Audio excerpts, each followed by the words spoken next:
Clip number 1363۔ اس clip میں آپ قرآن پاک کی سورہ حامیم سجدہ کی آیت نمبر 8 سے 10 تک کی تلاوت، ترجمہ اور تفسیر قرآن صراط الجنان سماعت فرمائیں گے۔ بسم اللہ الرحمن الرحیم۔ ترجمہ: اللہ کے نام سے شروع جو نہایت مہربان رحمت والا ہے۔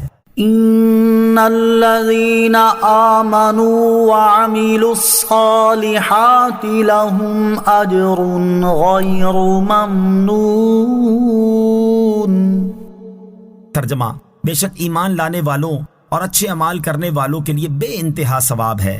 ان الذین آمنوا، بے شک جو ایمان لائے۔ اس سے پہلی آیت میں کافروں کے لیے وعید بیان ہوئی اور اس آیت میں ایمان والوں کے لیے وعدے کا ذکر ہے۔ چنانچہ ارشاد فرمایا کہ بے شک ایمان لانے والوں اور اچھے اعمال کرنے والوں کے لیے بے انتہا ثواب ہے جو منقطع نہ ہوگا۔ اس آیت کی تفسیر میں یہ بھی کہا گیا ہے کہ یہ آیت بیماروں، اپاہجوں اور ان بوڑھوں کے حق میں نازل ہوئی جو عمل اور طاعت کے قابل نہ رہے، انہیں اب بھی وہی اجر ملے گا جو تندرستی کے زمانے میں عمل کرنے پر ملا کرتا تھا۔ مسلمانوں کے نیک اعمال کا ثواب بیماری، بڑھاپے وغیرہ میں منقطع نہیں ہوتا۔ اس آیت سے معلوم ہوا کہ اللہ تعالیٰ اپنے فضل و کرم سے مسلمانوں کو ان کے نیک اعمال کا بے انتہا ثواب عطا فرماتا ہے، اور یہ بھی معلوم ہوا کہ جو مسلمان تندرستی اور صحت کے ایام میں کوئی نیک عمل پابندی کے ساتھ کیا کرتا تھا، پھر بیماری، معذوری یا بڑھاپے وغیرہ کی وجہ سے وہ نیک عمل نہ کر سکا، تو ان ایام میں عمل نہ کرنے کے باوجود اسے اسی نیک عمل کا ثواب ملتا رہے گا۔ یہ مضمون کثیر احادیث میں بھی بیان کیا گیا ہے۔ ان میں سے 3 احادیث سماعت کیجیے۔ نمبر 1، بخاری شریف کی حدیث، حضرت ابو موسیٰ اشعری رضی اللہ تعالی عنہ سے روایت ہے، رسول اللہ صلی اللہ تعالی علیہ وآلہ وسلم نے ارشاد فرمایا، جب کوئی بندہ بیمار ہو جائے یا کسی سفر پر جائے تو اسے اس کے ان نیک اعمال کا اجر ملتا رہے گا جو وہ صحت کے ایام میں اور حالت اقامت میں کیا کرتا تھا۔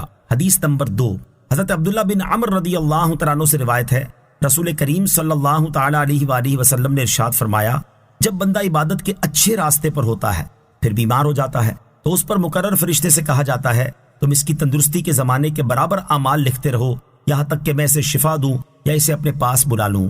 نمبر 3، حضرت عتبہ بن مسعود رضی اللہ تعالی عنہ سے روایت ہے، رسول اکرم صلی اللہ تعالی علیہ وسلم نے ارشاد فرمایا، مومن کا اپنی بیماری پر بے قرار ہونا تعجب خیز ہے۔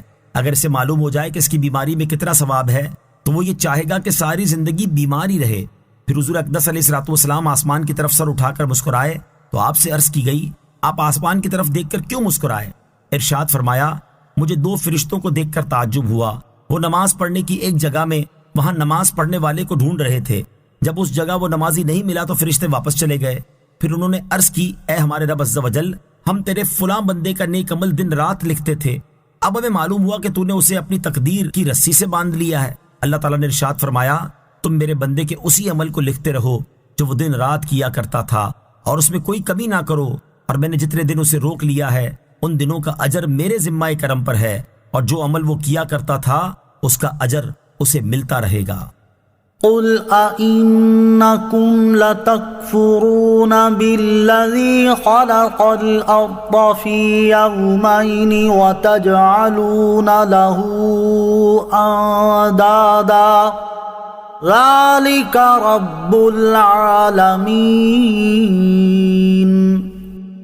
ترجمہ: تم فرماؤ، کیا تم اس اللہ کے ساتھ کفر کرتے ہو جس نے 2 دن میں زمین بنائی اور تم اس کے لیے شریک ٹھہراتے ہو؟ وہ سارے جہانوں کا رب ہے۔ قل، تم فرماؤ۔ اس سے پہلے آیت نمبر 6 میں بتایا گیا کہ لوگوں کا معبود صرف ایک ہے، اور اب اس آیت سے یہ بتایا جا رہا ہے کہ معبود ہونے میں اللہ تعالیٰ کا کوئی شریک نہیں ہے۔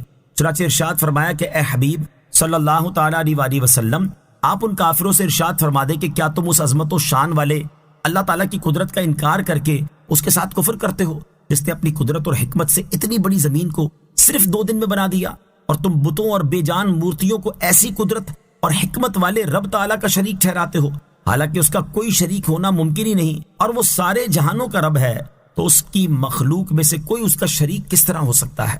یاد رکھو کہ صرف اللہ تعالیٰ ہی عبادت کا مستحق ہے، اس کے سوا کوئی عبادت کا مستحق نہیں، کیونکہ سب اس کی مخلوق اور اس کی ملکیت ہیں۔ نوٹ: یاد رہے کہ زمین کو 2 دن میں پیدا فرمانا حکمت کے پیش نظر ہے، ورنہ اللہ تعالیٰ کی قدرت ایسی ہے کہ وہ چاہتا تو 1 لمحے سے بھی کم میں پوری زمین بنا دیتا۔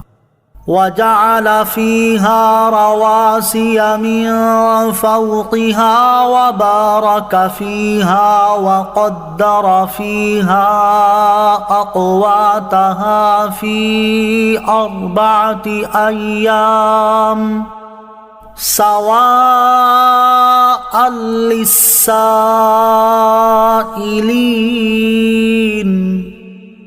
ترجمہ، اور اس نے زمین میں اس کے اوپر سے پہاڑ رکھ دیے اور اس میں برکت رکھی اور اس میں بسنے والوں کی روزیاں مقرر کی۔ یہ سب 4 دنوں میں ہوا۔